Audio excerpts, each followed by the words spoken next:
Okay, hi. We're here to talk about psychodynamic theory. For a second, let's just pretend we're not. First of all, I'd like you to think about this. Imagine that every single thing that you've ever felt anything about has stayed with you. It's there, right there inside you. That's the sort of thing we're talking about. It all started in 1874 with a guy called Ernst von Bruck. He was inspired by the first law of thermodynamic theory, which states that the total amount of matter or energy within a system, when going through a process, is conserved. This means that whatever happens in our lives stays with us, just as I said. So, Ernst von Bruck believed this, and his student, Sigmund Freud, also believed it. Question was, where did it all go, all this stuff? Freud had the answer. The unconscious.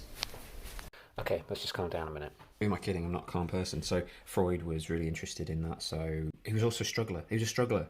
He found that his instincts were at war with his civilized self.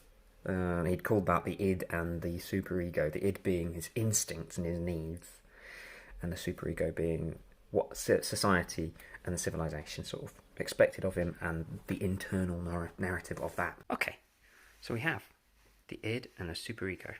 The id says, I want food, sex, and sugar, and all the things that are instinctual, and the superego's like, yeah, you should wait. And it's like scared of feeling bad, and the superego's like, does feel bad because it's the horrible boss. And the id, it's like all to do with pleasure, and the superego is all to do with reality. The id arises at birth, obviously, and the superego comes later because it's shaped by our relationships and society. But both are gratification seeking. Both are designed to meet our own needs. Anyway, back to Freud, and he thought the superego and the id, their fight between them is what drives personality. It's what drives our decisions, and what drives which defense mechanisms we choose. So there's also something called the ego, just a normal ego, and the ego is a very conscious part of our brains, or the mind, which mediates between the id and the superego. So the superego might be saying, you shouldn't be doing that, and the id's like, but I really want to. And so that the ego, mediating between the two, might say, well, why don't you have a little bit and then wait until you can have the rest. So it's a compromiser.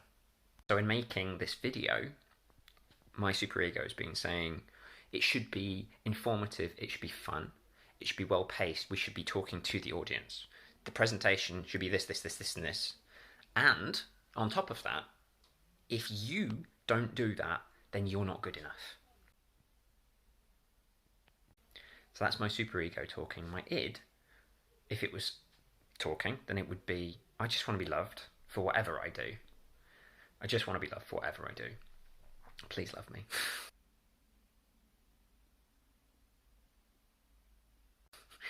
And my ego would be like, well, I'm going to try and make it as informative as I can, but I'm also going to make it really me and let myself have a little bit of that acceptance that I need. Oh god, I just watched this video, it's way better than mine. It made me feel really small. But it was kind of useful because it explained where defense mechanisms come from. And it all is based on the id and making sure that the id doesn't feel bad. The id does not like to feel bad.